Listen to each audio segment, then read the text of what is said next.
a representação da violência me faz ficar num lugar seguro, né? Ou seja, eu não experimento essa violência, eu falo sobre ela, né? Então, quando eu dou voz para as personagens, é uma performance, né? Você tá representando aquilo, você está representando. E isso, de uma maneira, me faz ficar, me faz ter esse distanciamento, ou seja, eu não sujo as minhas mãos. Eu lembro da Nina Simone, ela na autobiografia dela, ela fala que viu um ato racista no Alabama, racista e violento, ali em 1963, e que ela ficou com muita vontade de matar as pessoas que estavam cometendo esses atos racistas. E o marido dela disse: mas você não sabe nada de matar. O que você sabe, né, sobre matar? Nada. Né? Você sabe de música. Aí ela disse que sentou no piano e começou a compor. Aí nasceu a música dela, Mississippi Goddam. Então, é meio que isso, é transformar essa violência, essa pulsão de violência que todos nós temos em alguma coisa. De repente, o real explodisse, assim, sabe? Você tá ali naquele cotidiano que você esquece que existe real, né? Tá ali no... E aí a literatura, ou a arte, de forma geral, é uma espécie de lampejo nisso, né? Faz o real saltar. Quarta capa. Esse é o Quarta Capa da editora Todavia. Imagina um livro em branco. Ao ser aberto, as páginas vão contendo um furo de um projétil. Pouco a pouco, o buraco aumenta e no final a bala em si. Foram 300 exemplares da obra de arte Balada, de Nuno Ramos, perfurados um a um com uma bala calibre 38. A ideia era mostrar, através de uma história visual, que mesmo sem palavras, a narrativa pode ser cruel e violentar psicologicamente de diferentes maneiras de acordo com seu interlocutor. Eu sou a Tatiane Leite, do Valer um Livro, e hoje nós vamos falar sobre violências, no plural, porque são muitas as que a gente passa, as que a gente vive, as que a gente vê e as que a gente nem sabe que existem. Mas se o mundo já é difícil sozinho, qual é o sentido de trazer esse assunto para o espaço da arte? A ideia da violência me interessa bastante porque eu acho que é algo que nos atravessa do começo, meio ao fim das nossas vidas, né? O ato de nascer é violento, assim como o próprio ato de morrer, e viver também é um ato de violência, né? Então, quando eu sou colocado nesse lugar, o autor subversivo, violento, eu acho que tem muito a ver com um autor que nada mais, nada menos que aceita a vida como ela é, né, com todos os seus sons e fúrias, e através disso desenvolve a sua literatura. Essa voz que você ouviu é do Bruno Ribeiro, primeiro ganhador do prêmio de não ficção Todavia. Escritor, tradutor e roteirista que lançou pela Todavia o livro Era Apenas um Presente para o Meu Irmão, uma obra de não ficção que conta o crime que ficou conhecido como a Barbárie de Queimadas, quando um grupo de 10 homens violentou sexualmente e ainda tirou a vida de 2 mulheres em Queimadas, que é uma pequena cidade do interior da Paraíba. O crime ultraviolento que aconteceu em fevereiro de 2012 era, na verdade, parte de um plano maior, um presente de aniversário para o irmão de um dos criminosos.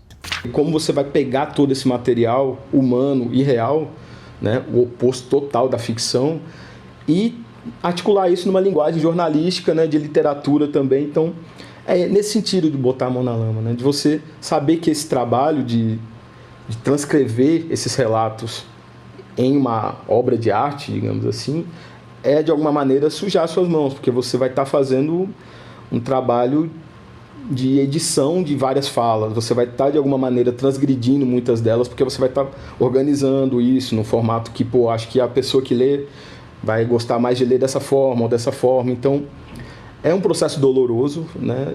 É muito difícil fazer isso, porque o tempo inteiro fica batendo na sua cabeça, né? Por toda essa violência que eu estou ouvindo, e eu estou, ao mesmo tempo, transformando ela num livro. Quando você conta essas histórias, você tem que ter essa noção que você vai estar também se sujando.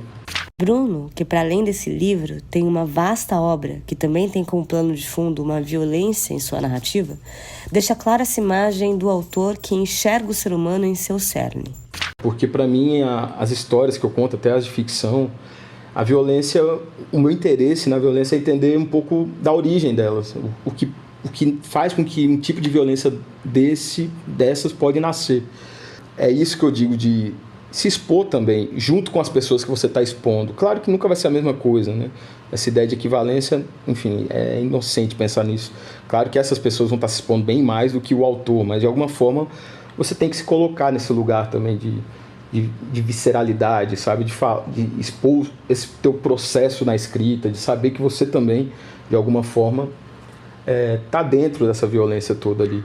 Analisando filosoficamente, dá até para lembrar das ideias de Thomas Hobbes, que entendia que a maldade era inerente ao homem, o homem nasce mal. Enquanto Rousseau já acreditava que nascemos bons, mas somos corrompidos pela sociedade. Independente dessas correntes, eu fiquei pensando mais na teoria do Freud, que não só entendia a violência como antítese da civilização, mas também lia os atos violentos como uma espécie de gozo, sem mediação.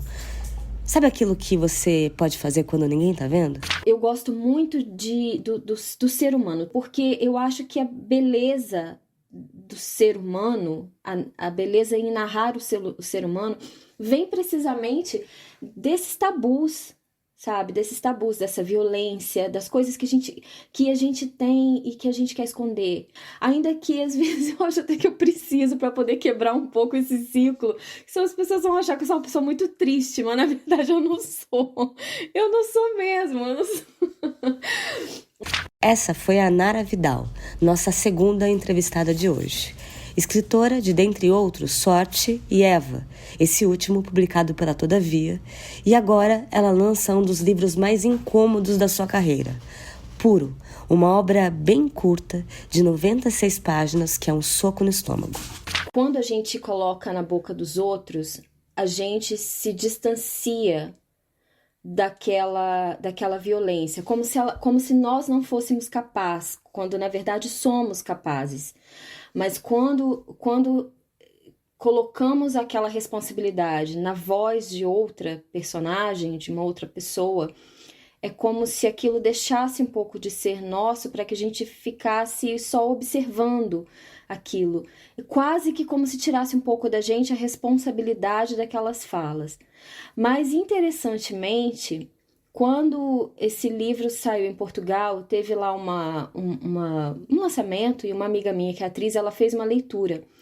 E quando ela lia partes do livro, eu fiquei muito emocionada mesmo, ao ponto de não conseguir falar tanto depois, assim, durante um tempinho, porque é impressionante quando a pessoa pega o que a gente escreve e dá para aquilo uma voz, né, uma leitura, uma voz alta.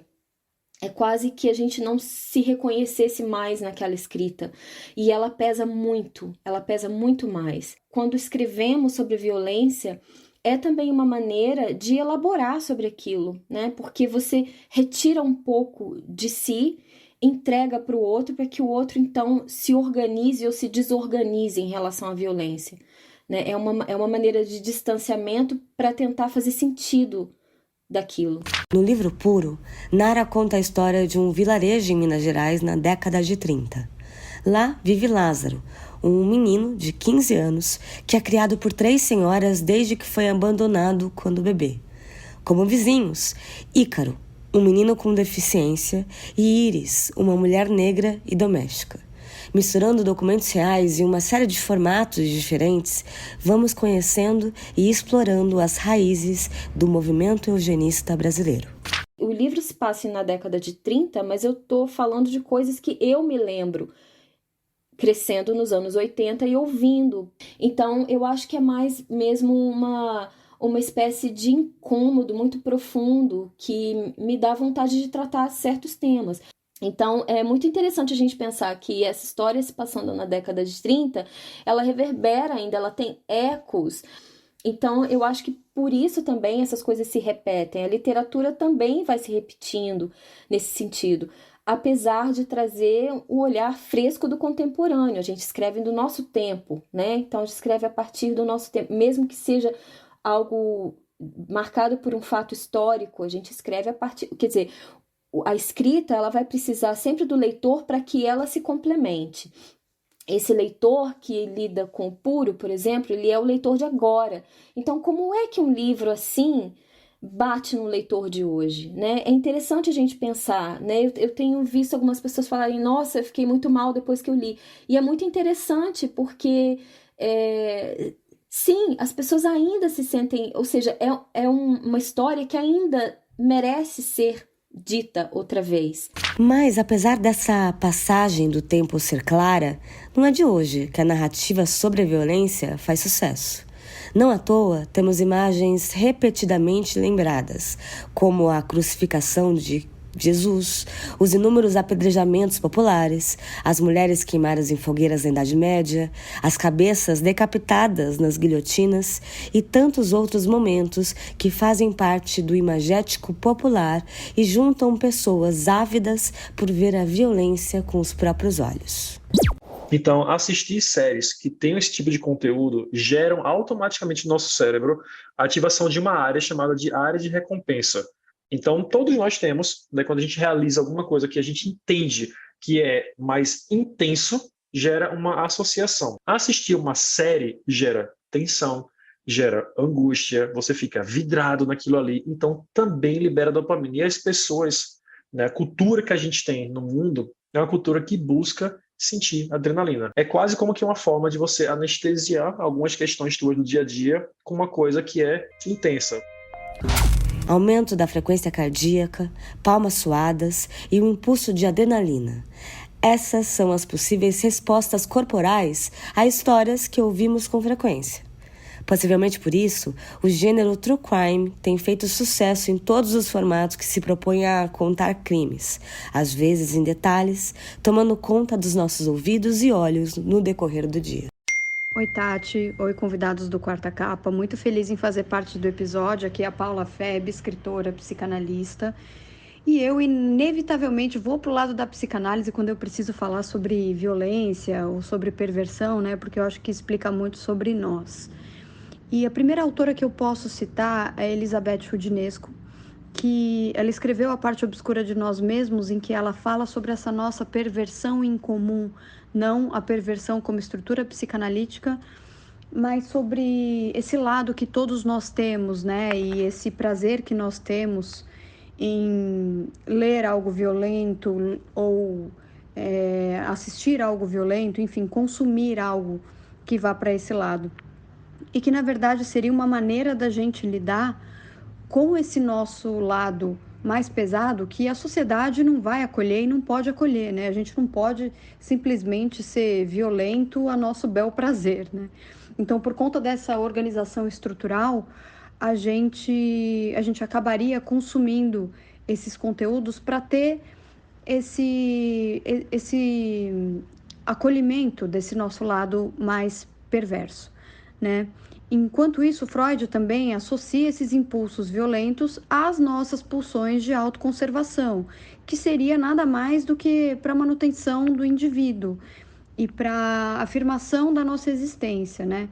Eu também posso citar aqui o Totem e Tabu do Freud, em que ele também dialoga com isso e destaca essa vontade intrínseca de destruição do outro, né? Então, eu acho que de alguma forma o que a gente pode dizer aqui no final das contas é importante a gente não achar que a violência é sempre o outro, né? Ou que o violento, que o perverso é sempre o outro. Ou que é algo distante de nós, quando no final das contas pode ser algo escondido, mas que é comum a nós mesmos. Então, eu acho que no final das contas não é nem uma questão se a gente gosta ou não de violência. Eu acho que é a questão dela ser algo tão intrínseco e algo tão nosso, né? Um impulso tão nosso, que a gente precisa olhar para ela também para poder significar esse nosso lado da melhor forma possível e prejudicar o mínimo possível os outros, né? Possivelmente por isso que A literatura torna as coisas mais reais. Isso, para mim, essa talvez seja uma das definições da literatura para mim, um dos motivos pelos quais eu escrevo, mas que é como se, de repente, o real explodisse, assim, sabe? Você tá ali naquele cotidiano que você esquece que existe real, né? Tá ali no... E aí a literatura, ou a arte, de forma geral, é uma espécie de lampejo nisso, né? Faz o real saltar, sabe? Tipo, oi, tô aqui. O Roland Barthes falava isso, chamava isso de efeito de real. Essa foi a Tatiana Salem-Levy, romancista e ensaísta, autora de Vista Chinesa e Melhor Não Contar. No primeiro, o Brasil está eufórico para a Copa do Mundo de 2014. Nesse meio tempo, a arquiteta Júlia sai para correr e é vítima de um crime sexual. A obra foi inspirada nos depoimentos de uma das melhores amigas da autora, que de fato passou por tudo aquilo e anos depois ainda lembrava de cada detalhe do crime que foi acometida. Já no recém-lançado O Melhor Não Contar, passamos por diversas fases da narradora que tem o mesmo nome da Tatiana. A começar pela data, que lembra mais especificamente em sua memória. Dia 3 de dezembro de 1989, quando, sem a parte de cima do biquíni e seus 10 anos apenas, é desenhada pelo padrasto e retirada de um lugar de inocência que vai fazer falta. Eu achei que era um livro de perguntas, porque na verdade é um livro muito sobre o que é ser mulher, né? Sobre as diferentes fases da mulher. Então, um livro que passa pela primeira menstruação, que passa por a relação com a mãe, pelos diários, com a questão do aborto, a questão da violência, né? Do assédio. Sobre a questão do corpo da mulher, né? Até a exposição, a coisa do topless, etc. Mas que junta tudo, costura tudo com a questão da escrita, né? Na verdade, a escrita é para mim o que une tudo, né? Então, assim, eu tenho... Aí eu gosto da ideia de constelações do Walter Benjamin, que, na verdade, é um pouco quando ele lê a história não como uma linha contínua, mas como uma grande constelação. Então, você tem esses lampejos, né? Sei lá, estrelas, ele não fala estrelas, mas vamos pensar em lampejos e que, de repente, saltam, né? Do passado, assim, sabe? Que saltam, que se iluminam. E então, uma ideia de constelação. Você tem esses vários lampejos, né? Você não tem uma linha contínua. E para mim a escrita é isso, sabe? São esses vários lampejos que eu vou costurando e descosturando, costurando e descosturando, né? Monto de um jeito, depois monto de outro jeito. Trazendo novamente para o mundo do true crime, para exemplificar, diversas pesquisas apontam que o público que mais consome esse gênero, né, é majoritariamente feminino. A explicação pode seguir 2 caminhos. Porque são normalmente as mulheres quem são vítimas das distintas violências apresentadas e, portanto, consciente ou inconscientemente, querem entender melhor como e o que acontece nesse mundo. A segunda explicação é também porque normalmente o criminoso na narração é punido e a justiça é feita. Uma espécie de alívio, então, acaba acontecendo depois de tanta violência. Eu não tenho dúvida de que Vista Chinesa e Melhor Não Contar são livros que não existiriam em outra época, que eu não teria escrito em outra época, sabe? Eu acho que tem uma coisa de... Houve e tem havido, né? Um trabalho coletivo das mulheres se colocarem, irem para a rua, tomarem as ruas, exigirem os seus direitos, muitos não conquistados ainda, né? Como, por exemplo, a questão do aborto, que no Brasil está muito distante ainda de se tornar lei, de se tornar um direito. E assim, eu acho que, na verdade, tem uma coletividade que fez com que as mulheres se sentissem mais seguras, né? Aquela coisa de uma dar a mão para outra, né? Então, se sente mais amparada, né? Então, tipo, tudo aquilo que eu só falava pro diário, talvez eu possa falar pro mundo, né? Talvez eu não precise morrer para as pessoas lerem os meus diários, né? Um pouco essa ideia de que agora eu posso falar, né? Então, há coisas sobre as quais não se podia falar não se podia falar porque a gente era logo culpabilizada, porque duvidavam do que a gente falava. E não tem nada pior do que você contar uma história de violência e duvidarem da sua palavra, né? Essa violência eu acho que é a pior de todas, né? De colocarem no lugar, não sei, de louca, de que interpreta mal, ou de, não foi bem assim, ou de quem está inventando alguma coisa, ou de quem provocou aquilo, né? Tem culpa, etc. Então, eu acho que tem uma coisa de uma luta coletiva que permite, que tem permitido uma exposição individual. Oi, Brasil, eu sou a Carol Moreira, eu trabalho com entretenimento, sou apresentadora, falo de filmes, séries e também falo de true crime no podcast Modus Operandi. E hoje estamos aqui para falar sobre violência, né? Esse é um tema que a gente até abordou no nosso livro, né? Eu e a Mabê temos um livro que é o Modus Operandi Guia de True Crime, que a gente fala um pouquinho até da onde vem essa coisa do true crime, né? Dessa vontade da gente querer saber, né, sobre esses temas, e isso é muito antigo, né? Desde o século XVIII a gente tem histórias, até antes, né?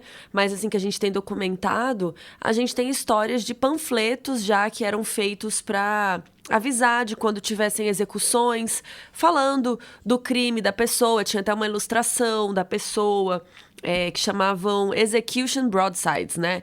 E aí você via lá que hora ia ser a execução e você ia lá na praça pública para assistir. E por que as pessoas iam na praça pública assistir alguém ser morto, né? Cada vez que eles iam fazer essas execuções, eles faziam de formas diferentes e formas até mais pro entretenimento das pessoas que estavam ali, né? A gente lembra do Coliseu, dos gladiadores que estavam ali se matando para as pessoas ficarem assistindo e aplaudindo enquanto comiam, né, algum lanchinho ali. Na época, acho que não tinha pipoca, mas enfim. Então, por quê, né? Por que a violência gera tanta curiosidade? Eu acho que, pelo menos hoje em dia, né, depois que a gente passou por tantos momentos aí dessa curiosidade sendo aperfeiçoada aí pela televisão, pelos jornais, pelos livros, né? Inclusive os livros de true crime, né? Que alguns autores começaram aí pesquisar histórias reais, né? De crimes e tal. E aí hoje em dia a gente chega nesse ponto que a gente tem conteúdos que falam sobre várias áreas, né? Desse tema. Então a gente tem desde a parte psicológica ali, né? Do criminoso, por que ele faz isso, por que uma pessoa mata diversas vezes, né? Os serial killers, que tipos de crimes acontecem. Aí a gente entra na parte de investigação, de polícia, CSI, né? Quem não gosta dessas séries e filmes de perseguição, de investigação do FBI. Aí a gente também entra na parte de sistema judicial, né? Quem não gostou de ver o julgamento do O.J. Simpson, não dá uma curiosidade, você fica ali, né, tentando entender. Eu já fui jurada e é um show realmente, né? Um ali lutando contra o outro. Aí a gente entra no sistema carcerário também, né? Por exemplo, assistir a um filme tipo Carandiru, que ali dentro tem uma sociedade específica. E claro, né, os casos misteriosos, casos que não têm solução. Por quê? O que aconteceu que a gente não conseguiu resolver isso?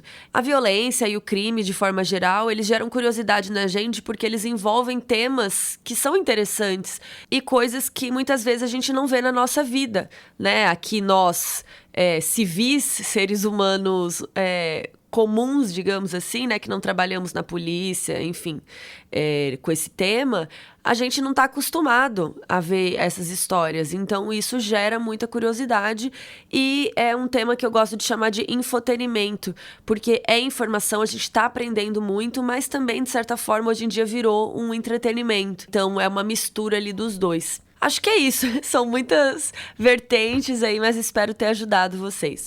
Inclusive, já há pesquisas que apontam que o crescimento da popularidade do gênero trouxe desafios ao sistema judicial e criou expectativas irrealistas nos tribunais. As coisas são tão doidas que existem fóruns online onde grupos de pessoas comuns tentam decifrar casos em paralelo à polícia. É tudo tão sério que deram até um nome, Efeito CSI, nomeado em homenagem à série da CBS. Eu gosto muito dessa ideia de pensar que talvez o mundo já acabou, não vai acabar, o mundo já acabou, a esperança já acabou, mas mesmo assim a gente continua, tá vivendo dentro desses escombros todos. Mas também é uma forma de entender que nem tudo vai ter uma resposta. Quando eu comecei a escrever esse livro, eu pensei que eu teria até mais respostas do que as que eu coloquei ali, e fui percebendo que não, e que tinha coisas que não precisavam, na verdade, de uma resposta. E isso também serve para a ficção. Muitas vezes, escrever é um ato de buscar. A representação da violência me faz ficar num lugar seguro, né? Ou seja, eu não experimento essa violência, eu falo sobre ela, né? Então, quando eu dou voz para as personagens, é uma performance, né? Você tá representando aquilo, você está representando. E isso, de uma maneira, me faz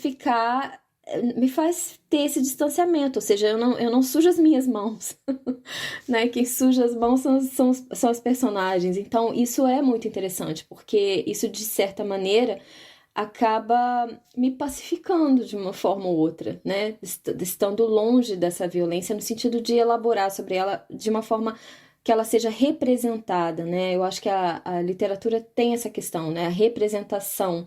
Mesmo em casos de ficção, como o livro da Nara Vidal e o último da Tatiana Sarin-Levy, como superar a vontade de resolver tudo à força? De fazer algo numa espécie de olho por olho e dente por dente? Só a criação de um livro basta?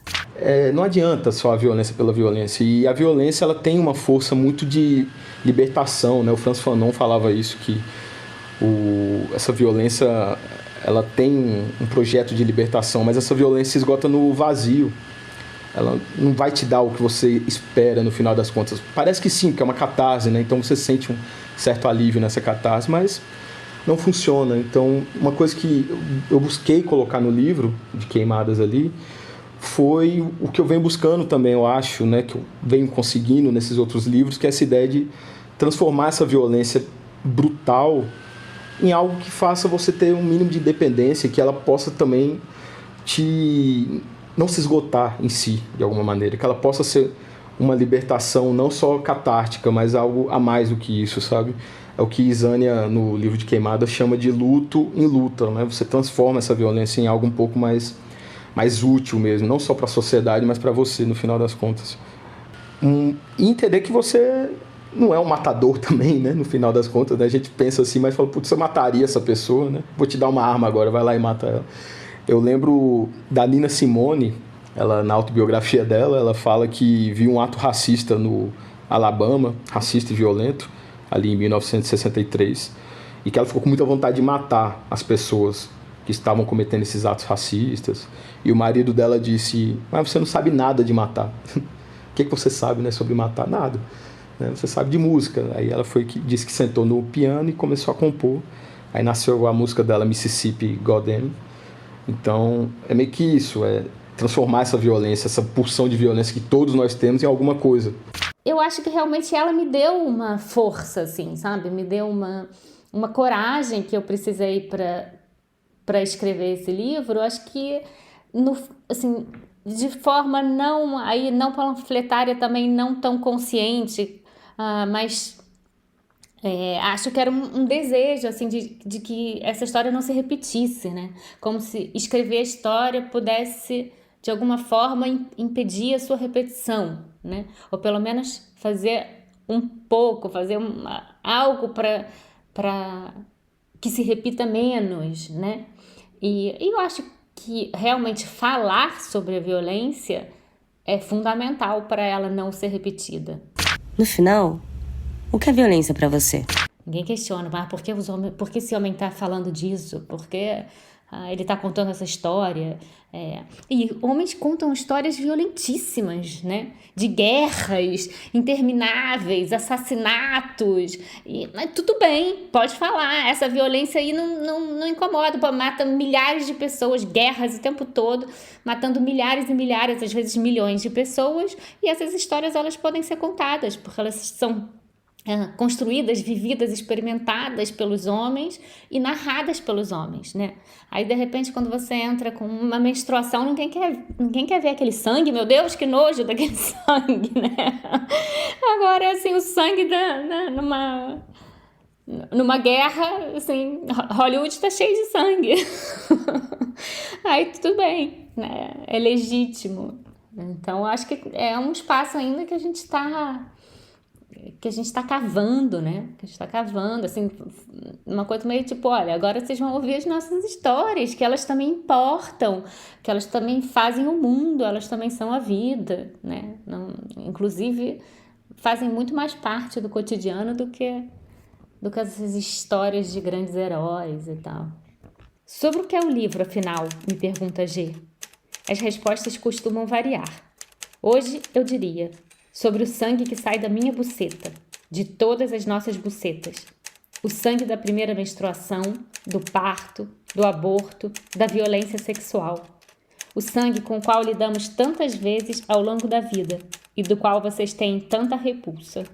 Então pensa, há tanto sangue na literatura, tanto sangue no cinema, mas é dos assassinatos, das guerras, às vezes das doenças, nunca o que escorre pelas nossas pernas. Hoje falamos sobre violências privadas, danos públicos, nessa conversa com Bruno Ribeiro, Nara Vidal e Tatiana Salem Levi. Também conversamos com Carol Moreira, apresentadora, youtuber e podcaster, além de Paula Feb, escritora e mestranda em psicologia criminal. Também usamos um trecho da matéria Por que Gostamos de Séries True Crime, do Estadão. Você vai ouvir agora um trecho de um audiolivro da Todavia. Depois que a ambulância saiu a caminho da cidade, ela telefonou para o marido. Ele perguntou então se ela queria voltar para casa. Não, por enquanto não. Tudo foi arranjado. Outra pessoa estará aqui enquanto o casal precisar ficar no hospital. O ajudante. Você o conhece, respondeu. Contudo, enquanto recolhia as folhas mortas com o ancinho, uma mulher e 2 crianças se aproximaram da porteira. Ela deixou seus afazeres para perguntar como poderia ajudar. Precisamos de algo para comer, disse a mulher. Era uma mulher de traços indígenas. Tinha o cabelo negro e maltratado. As 2 crianças estavam com as roupas rotas e as faces sujas. Sim, claro. Pode entrar enquanto separo os alimentos. A mulher reuniu algumas frutas recolhidas do pomar nos últimos dias. Esse foi um trecho de Dona Mar ou A Odisseia Histórias, de Itamar Vieira Júnior, narrado por Ivan Velame. O audiolivro completo está disponível nas plataformas Kobo, Google Play, Esquilo e Audible. E agora chegou aquele momento da brincadeira de botar fogo no parquinho. A hora do Que Livro é Esse? Se você já é nosso ouvinte, você já sabe como funciona, mas eu vou explicar do zero aqui. Eu vou ler apenas a sinopse presente na 4ª capa dos livros da Todavia, e uma dupla que trabalha na editora compete para ver quem descobre o livro e ganha mais pontos. Que livro é esse? Então, antes eu queria só que vocês falassem um oizinho para quem tá nos escutando, então o nome e a área que vocês trabalham. Tá bom. Oi, eu sou a Clara, eu trabalho no comercial da Todavia. Oi, eu sou a Laís, eu trabalho no editorial da Baião, que é o selo da Todavia para todas as infâncias. Olha, tá treinada no discurso. Caraca, a Lala veio muito treinada hoje. Pois é, tô preocupada, Tá, olha, vamos ficar de olho nela. Então, vocês já conhecem as regras? Sim. Vou ler a primeira sinopse. Um jovem médico empreende uma viagem até os confins da Todavialândia para documentar as terríveis condições de vida dos condenados a trabalhos forçados em uma ilha presídio. A Morte e o Meteoro? A Ilha de Sacalina! Saco, a Ilha de Sacalina. Eu tava assim, a gente publicou esse livro aí, do nada veio. Pum! Consegui. Lala, cara, treinou demais. A Ilha de Sacalina, do Anton Chekhov. Então, vamos lá. Segundo, ainda dá tempo, hein? Ainda dá tempo, vamos lá. Durante mais de 30 anos, um ditador comandou a Todavialândia com mão de ferro. Não, pera. A Incrível História de Antônio Salazar, não é isso? Não é isso. É isso? Porra. Ai, desculpa, eu falei palavrão. Então o livro é A Incrível História de Antônio Salazar, o ditador que morreu 2 vezes, do Marco Ferrari. Mas se eu falei Antônio Salazar antes? Eu falei antes. Não falei o nome do livro. Vi. Aí, ó. Agora, vamos chamar o A VAR. audiência vota. A audiência vota. Que é isso? Que absurdo. Olha o nome do livro, é enorme. Não tem como lembrar. Enorme, é gigantesco, é verdade. Vamos lá, terceira sinopse. Um casal de lenhadores observa diariamente comboios atolhados O filho de do gente homem? passarem diante É do de seus olhos. Jean-Claude Brumberg. A mercadoria mais preciosa. Isso. Você me deu essa, vai lá. Amiga, eu nunca ia lembrar o nome. A mercadoria mais preciosa. Eu cantei todas pra você É acertar. verdade. É verdade. Você foi muito generosa. Isso. Caramba. Então, ó, eu vou até ler mais uma pra gente ter certeza, Tá né? bom. Porque essa uma acertou uma coisa, a outra acertou outra, mas só pra falar pros ouvintes, o livro era A Mercadoria Mais Preciosa, do Jean-Claude Grunberg. Isso.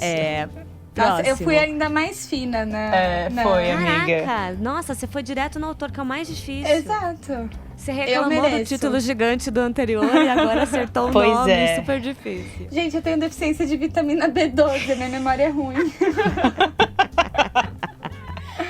Cada hora é uma desculpa, cara. Vamos lá.